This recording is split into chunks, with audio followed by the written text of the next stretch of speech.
onke ukuba sizwe izwi lakho namhlanje. Khuluma ngalo nathi, usiqondise ngalo, siyale usiphilise, hlahlamelise indlela yethu, udumo luze kuwe Kristu, ubusa nomoya engcwele egameni lika Jesu. Amen. Singahlala phansi bathandekayo, singahlala phansi egameni lika Jesu. Sithokoza kakhulu Baba ngethuba inkosi esivulela lona ukuba sibe khona namhlanje egameni lika Jesu. Amen. Sikhona enkonzweni yabantu abasha ukuba sizozwa izwi lenkosi, sizwe izwi likaNkulunkulu. Amen. It is an honor and great grace ukuthi sibe khona namhlanje kule conference egameni lika Jesu. Amen.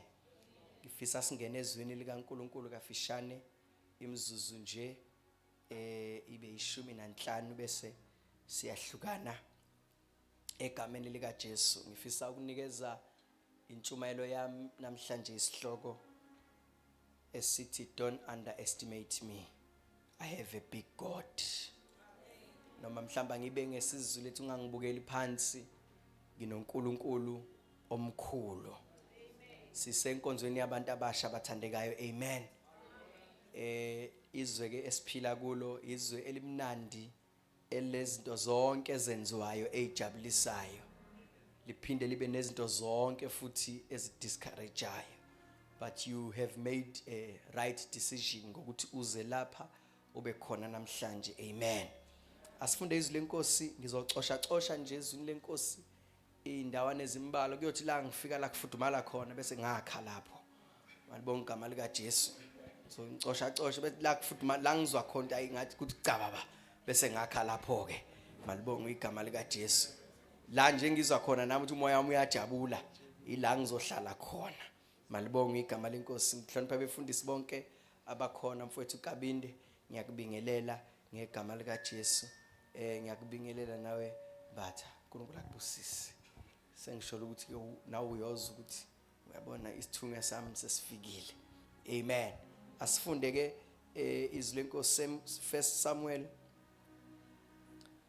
chapter number 17 verse number 42. 1 Samuel uqala chapter number 42. Samuel wesibili, sorry. Samuel wesingaki? Ngibhale phansi chapter 17 verse 42. Oqala ke manje. Phela nami ngilifundile iBhayibheli ngase ngifaka u1 ngapha manje angisazi noma uchapter 1 kodwa ke nansi indaba yami lo 17 verse number 42. Jesus. Ukhona wona kodwa ku42. Verse number 42. Yes.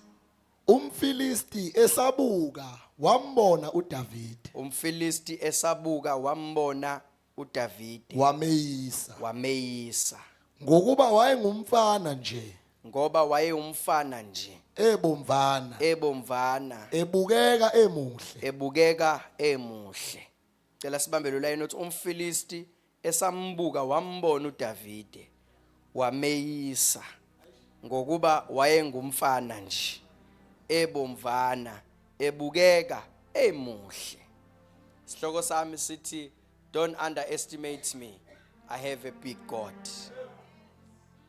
La sifunda khona mawufunda amavesi angenhla uyaluza udaba lika Davide ukuthi uDavide wayengekho ekhaya. Uthe ngekho ekhaya uJehova wabona inkosi emzini wakubo. Nihamba nami bathandekayo. Mayibona inkosi emzini wakubo, uNkulunkulu wathuma uSamuel ukuthi thatha manje uphondo lamafutha uyongigcobela emzini kaJese. Ngoba mina njengoNkulunkulu ngithe mangibuka amadodana kaJese ngabuka enye yawo ngayikhethela inkosi. Uthi ke ungibambe nje ngoba ngumuntu othabaka abandabande mayisaqala. Zofudumala khona manje. Uma uJese kwakhe kubonwa inkosi, uNkulunkulu akayi kuJese ayomtshela sengibona inkosi kwakho. uya kumpriest ophethe into uthi hamba ungiyele endlini kaJese. Nikhona bathandekayo uthi mawufika khona ungigcobele, akathi ufike ube neconversation, akathi ufike ubambise olayini, cha uthi nje ufike ungigcobele ngoba mina ngibone inkosi. Mayifika uSamuel emzini kaJese, kuyakhuleka emzini wendoda, wakhuleka wangena wathi uNkulunkulu ngithumile la uJese, wathi hayi amadodana nginawo futhi ngiyazi ukuthi kulawa enginawo ikhona inkosi kuona. Kanti kulamadodana akhona la kuneyodwa ephumile nje isemsebenzini wansuku zonke.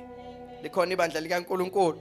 Ma uJese eletha amadodana kwasho ukuthi obize uSamuel akaphambeki, othume uSamuel akakhohliseki, othume uSamuel uyayazi into ayibona endlini kaJese. Enziwa ama-presentation amadodana kaJese, afika onke amadodana, kwase kuba khona into ethi manje wonke iwona wonke yini lawa, ngoba nansi into engithunyiwe ingenzi lutho, nangu umuntu ongithumile ethule engakhulumi lutho.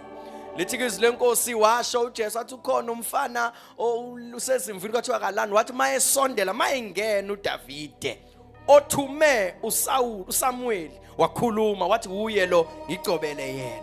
Ngikulandela nje umlando wale ndaba esikuyona manje. Lithi izwi lenkosi wagcotshwa ke uDavide. Ngiyazi ukuthi khona into engabhalwa ngeBhayibheli yaba khona idisorder endlini kaJese engabhalwanga la eBhayibhelini ukuthi mayiphuma nje umpriest amadodana abiza umhlangano athi lo mpriest ongena la ubona ukuthi thina asifanelekanga yini ngoba ithina esingcono futhi yithi esazaleka kahle kunoDavide. Ukhona yini uNkulunkulu ongathi ubona inkosi kumuntu ozaleke kanje? Kwasho ukuthi ukukhetha kaNkulunkulu akufani nokukhetha kwabantu. Ukhetha kaNkulunkulu akuhambi ngelineage nangeorder yasemndenini. I can imagine Hetamaya, I can imagine ukuthi ifirstborn yathi mina indlalifa la ekhaya kodwa sekufanele ngikhothamele umfana omncane. Kwasho ukuthi ukukhetha kaSibakade akufani nokukhetha kwabantu. Ngisho ukukhetha kaJese wayenaye ayemfuna ebafaneni bakhe ngoba wayebaletha nje wayenaye ayemfuna. Kwasho ukuthi izulu libonele uDavide, kwasho ukuthi izulu lizikhombe uDavide. Wathi mayesefikile wathatha uGobo umfana wabuyela nalo ezimvini. Kwasho ukuthi lento ayinikeziwe iyathestwa. Wahamba nayo uGobo uDavide wafika ehlane esaluse kahle izimvu ikayise. Kwaqhamuka ibhele. Ningixoleleke bazalwane, ngiyeke ngiphambanise ukuthi ibhele noma ingonyama okwafika qala zafika zombili lezi zinto. Wathi mayesalusa izimvu zikayise kwaqhamuka ibhele. Kwasho ukuthi uDavide akasafani noDavide wayizolo, akasafani noDavide ojwayelekile.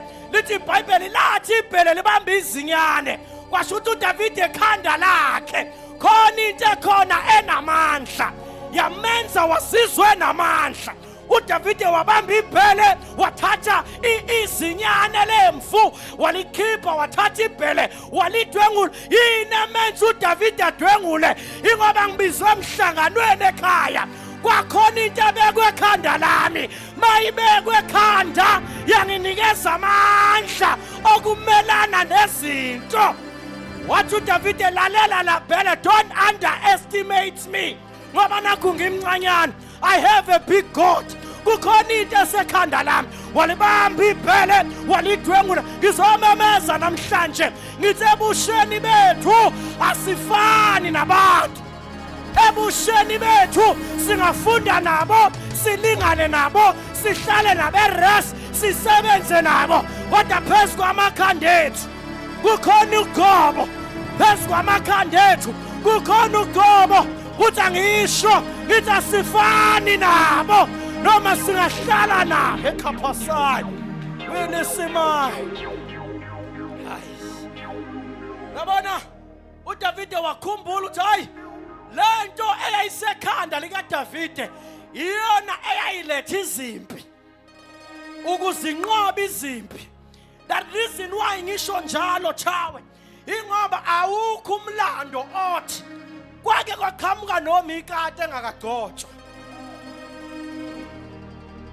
noma kwaqhamuka nje noma inyoka ke encane engakagotshwa uboqaphela ukuthi njengoba sewusindisiwe nje kukhona nezimpi engazange zikufice ungakasindiswa zikufice sewusindisiwe uyabona ukuthi ayizile kuwena kodwa sizotesta lento ekuwena ngoba kukhona izimpi engazona ezakho kodwa zalento owayamukela ngiyamemeza namhlanje ngithi we are young but we are anointed.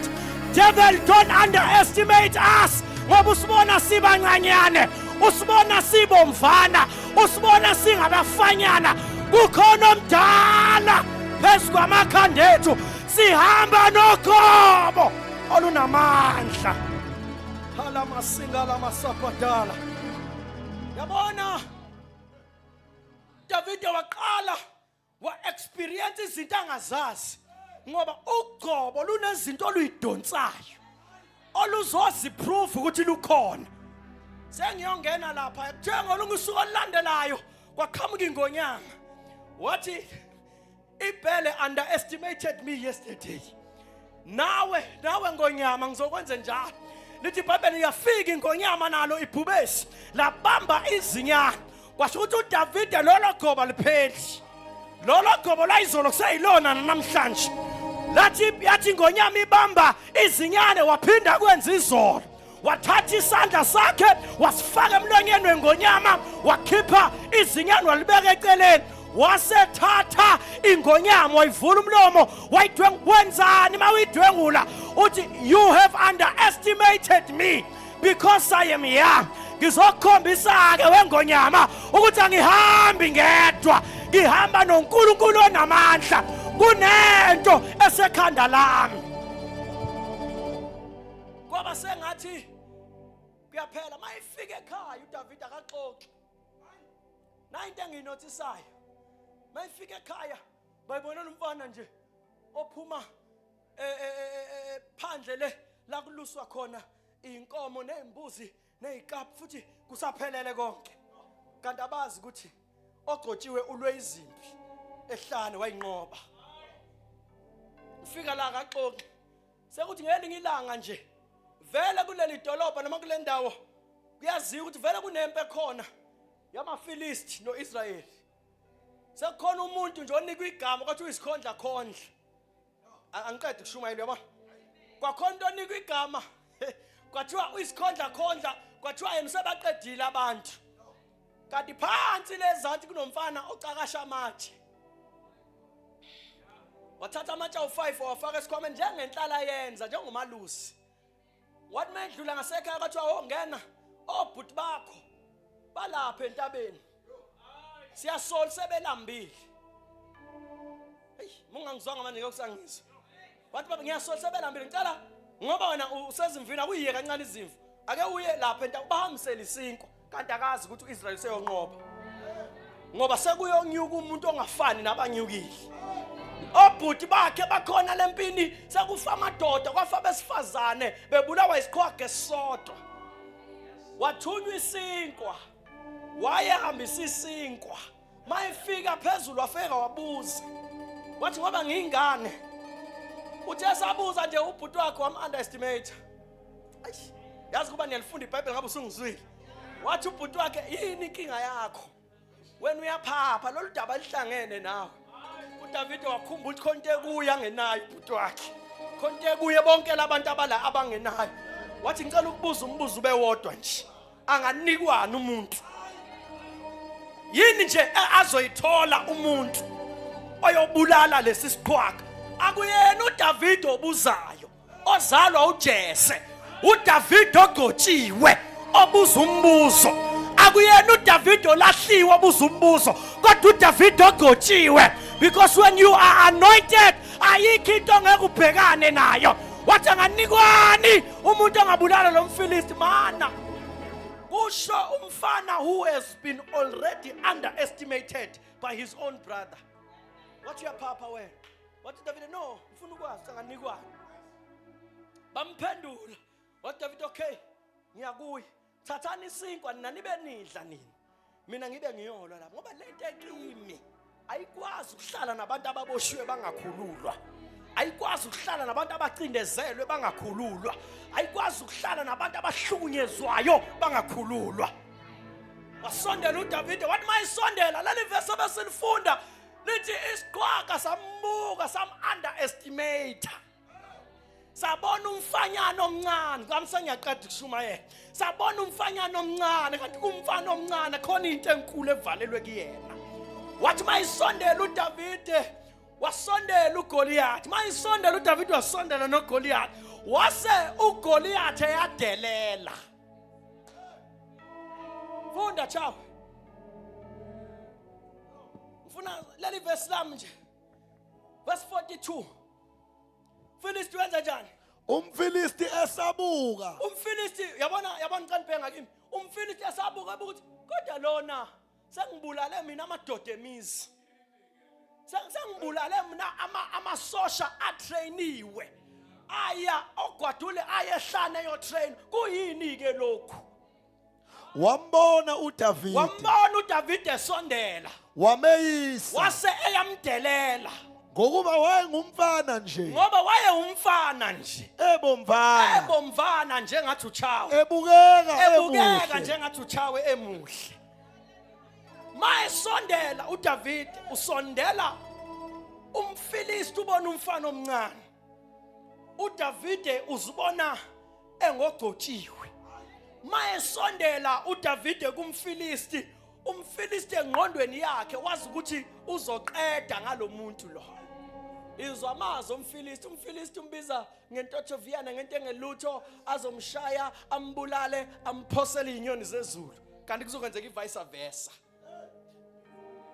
Umbiza ngenja. Nikhona bazalwane? Mayesondela uDavide wakhumbula uDavide ukuthi kunegama esilinikeziwe. Ngiyiphethe indwayimani, ngiwaphethe amatshe.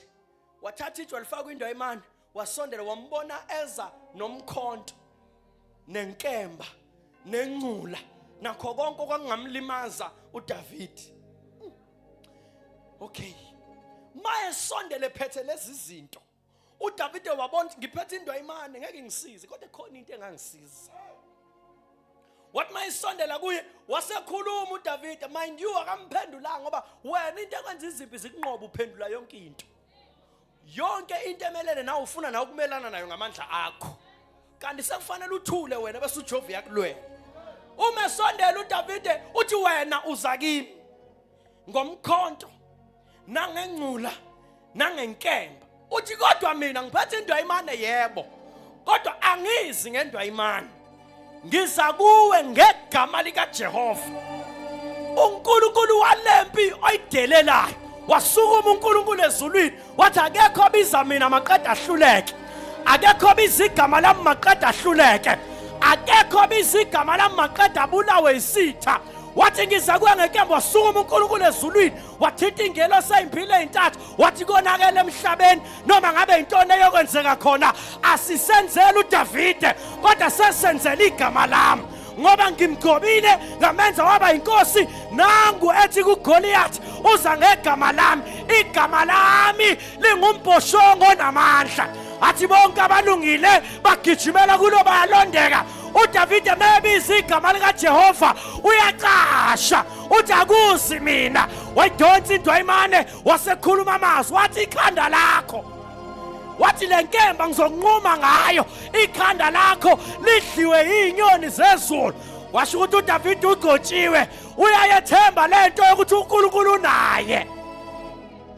Wamemeza uDavide wathi ngiza kuwe ngegama lika Jehova uNkulunkulu walempo oyidelelayo. Waseshwiba indwayimane. Lalelani bazalwane, mayishwiba indwayimane ngokwami.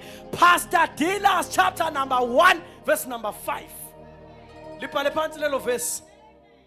Ma uDavide ethatha indwayimane. Ngithe Pastor Dilas chapter number 1 verse number 5. Mayethatha indwayimane kwasuka uKristu. Kwasuka uKristu eyitshele egumbe lanqatshwa ngabakhi. leli tshela lifakwa uKhamashandaya elalifakwa uDavide kwindwayimani uKristu lo ongahluleki uKristu onqoba izimpi mayeshwiba indwayimane uDavide ushwiba uKristu onqobayo uKristu olizimpi wathi mayidedela itshe kwagijima uKristu wathi kadudelela impi yasezulwini kadudelela uIsrayeli isizwe esikhethekile namuhla kunamuhla lagijima itshe lamshaya ebunzini uGoliath wadidizela wayemuva yathi impi no ngeke ufe bese ulala ngomhlane you must bow ngoba namhlanje kume umuntu ogotshiwe ngoba namhlanje kume umuntu othenjiwe emazulwini wadidizela ngapha kwathiwa ngeke uwele eceleni wena Goliath kadudelela impi you must bow wadidizela weza ngaphambili woba ngobuso lanqoba idwala laphakade wanqoba uKristu wanqoba uJesu ngiyamemeza namhlanje. Don't underestimate me because I am young. I have a big God.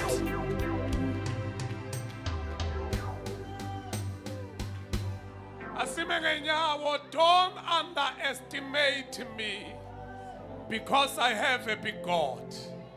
We are about to pray namhlanje ntambama. Ungang-underestimate ngoba nginonkulunkulu omkhulu. Awu mkhulu lo nkulunkulu esamba naye. Noma isitha singeza sithi senzani kodwa lesamba naye mkhulu. Akageji mawamemeza igama likaJehova lithi iBhayibheli u18 amkhothile umtunga wathi uchapter number 18 verse number 10 igama likaJehova lingumphoshongo onamandla obalekela khona uyalondeka phephe incwadi yezaga. As we are about to pray, I want us to pray babangcwele. Ufuna sithandaze ngento ethi mtungwa usukhulume kakhulu uyabona mawuhleli phansi uke washumayela ngencwadi uvela ungabusazi ukuthi uthini ngoba le ncwadi ngeke ngashumayela ngayo ngiqale eqaleni kwaze kwaba manje but I'm young kodwa nginento ethi yini ungalifundanga leli lesibili u43 nginenkinga ukuthi why ungamfundanga u43 sithandaze ngawo mntu ungafunda u43 sithandaze nangu 43 verse number 43 yebo umfilisti wathi kuDavide ngiyinja yini ukuba uze kimi unezinduku na umfilisti wamthuka uDavide ngawo uNkulunkulu bakhe waphinda futhi wasebenzisa uNkulunkulu bakhe umfilisti wathuka uDavide kodwa ukumestimate akagcinanga ukuthi yini lena emiphambi kwami uqhubeka uthi uza kumina uphethe nje ucathi ngiyinja yini kusho ukuthi ngamanye amazwi ayikho into ongayenza mina senginqoba izimpi eziningi. But I want to pray ngento ethi mtungwa before aye phambi kaGoliath ikhanda lebhele nekhanda lengonyama akashiyanga ehlane kodwa wathatha uDavide wabuya nalo weza kubaba wafika kubaba wathi baba ngithenga isekwaluseni ubaba ulindethe uDavide ufile ngoba ukushintshwa kwelocation yashintshiswa ukuthi kugcotshwe ingane angayithandisisi kwayekwa lezayithandayo wayeseshintsha ilocation wathi awusenza ukwelusa lapha kade welusa khona kodwa usuzolusa kwenye indawo wamusa la kunamabhele namabhubesi khona uyakhona uDavide uyakwelusa kazi ukuthi kunamabhele namabhubesi ubaba uyijethi kuzofika ireport yokuthi lo mfana kade egcotshwa ufile ebulawa ibhele nebhubesi kanti uzokunqoba athatha ikhanda abuye nalo uma uDavide ebuya nalo uthi baba nampu ufakazi bokuthi ngithengisehlane kodwa nganqoba ubaba kunokuthi rejoice for umfana unqobile kanga rejoice ubaba wavela wathi suka lapha phambi kwami thatha lokhu kudla uyonikeza abafowenu ngoba basempini umfana wahamba without testimony yokuthi ehlanu uJehova wenzeni, kodwa wayishiya kubaba. Khona iphathe engifuna ukuyisho nje ukuthi I am young but I have a big God upon my life. Uma qhubeka uDavid ufica induna yempi, ithi induna yempi mayifika uniletha ukudla, usethi induna yempi ubaba uthi hamba ungicheckele one ukuthi abafowenu bayaphila yini, kodwa ufika ubanikeze lokhu ukudla ukuze badle. Wafika enduneni wafika washiya ukudla.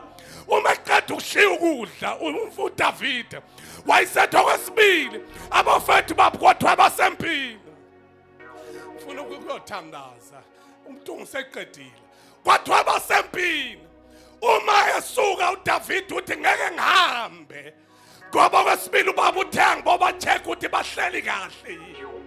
Angisabuyele emuva ngoba uthenga check ukuthi bahleli kahle yini. Baphi ngitshengisa ilocation labalwa khona. Lithi iBhayibheli wafika uDavid wabafica kukhona inkosi uSawuli. Inkosi eyaliwe edivorce ezulwini. uNkulunkulu asehlukene nayo. Ihlele ehlalweni kodwa amandla wasekho phezukwayo. Ihlele ehlalweni kodwa ugqobosela uDavid. Wafika uDavid wafika wabhekana nabo ababuka bendlela abalwa ngayo.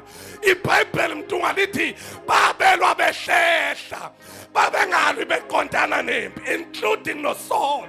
Inkosi uSaul naye wayengabheki phambili kodwa wayehlehla efaka insimbi. Wayesebuza umbuzo wathi nakho ukudla, wathi uyawunikezwana. Umuntu angoba lomfilisti ongasokanga wakusho lokho efuna ukwazi iprice kodwa engakanqobi. Ngoba thina sinjalo, I am young but I've got a big God.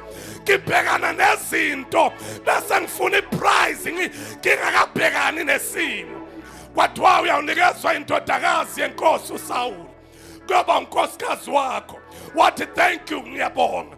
Wayesebheka wathi ake ngibone ukuthi benilwa kanjani.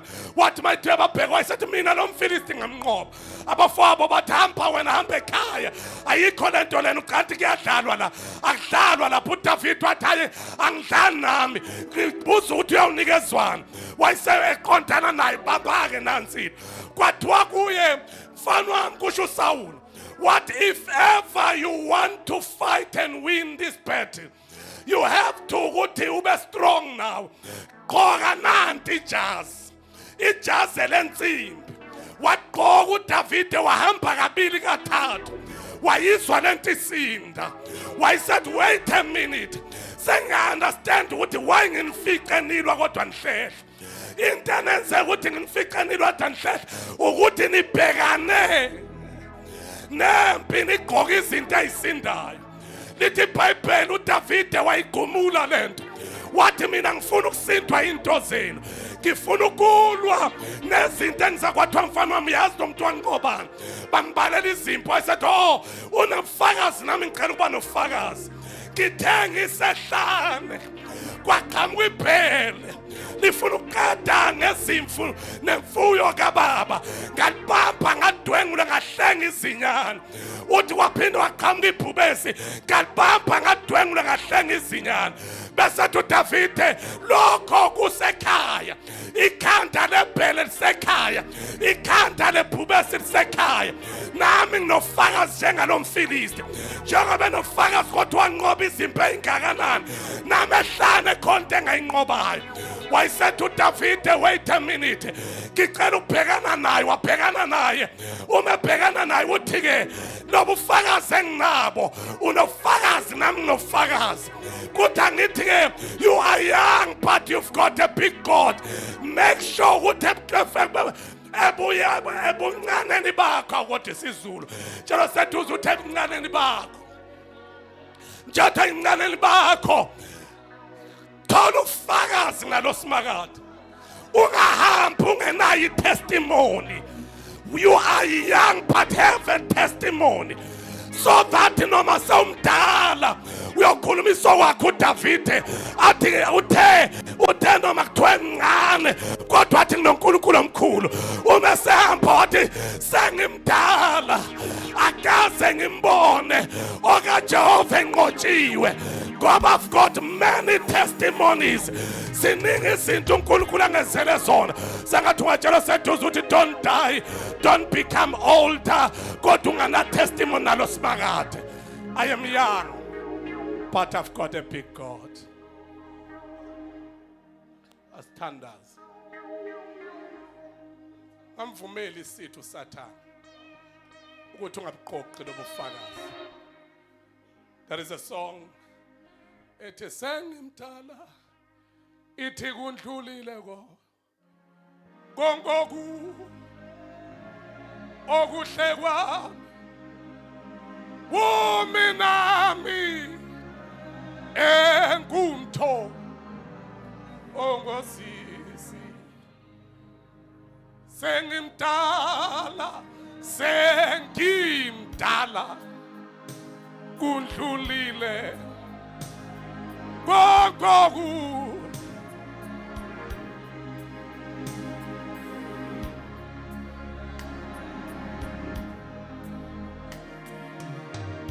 angazi ngayijoyina kanjani ngiyazi ukuthi akuhambiselani ngezinsuku ezimnandi sobusha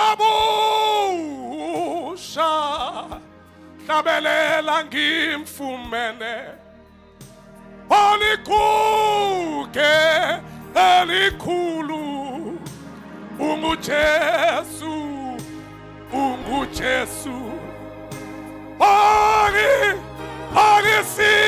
Ogisitisayo unginika yena unginika injabulo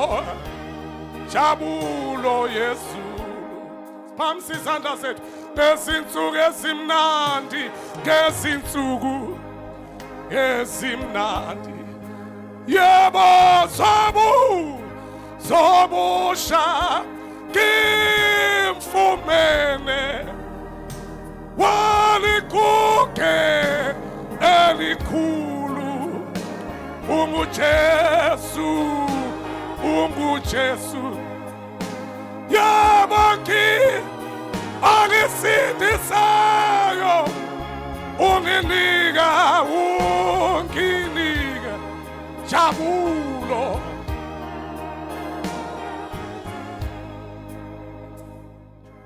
Asiphamise izandla sivula umlomo wherever you are just pray. Bayede uNkulunkulu. Bayede dwala laphakade. Wonke umuntu uyathandaza. Nguyizolo. Unguye namhlanje uye laphakade. Shana maya hela babasaya. We glorify your name, O God, and we give you the praise. Henamaya hela basaya. Na baba ntabasha le conference. Izwi lakho likhulume kahle namhlanje. Ngimusha kodwa ngikhwela uNkulunkulu. Ngimusha weSathane ngangibukela phansi. Don't underestimate me, because I've got a big God upon my life, within my life. I decree and I declare this power and this favor upon each and everyone today. After this message, my manifeste, mayenzi mangaliso, mayenzi zintenkulu, gegama namandla. Igama lika Jesu Kristu waseNazaretha wena wedwa uyakhazimula wena wedwa bayede Jesu bayede simakade bayede dwala laphakade. We glorify your name. Akamanta la brosaya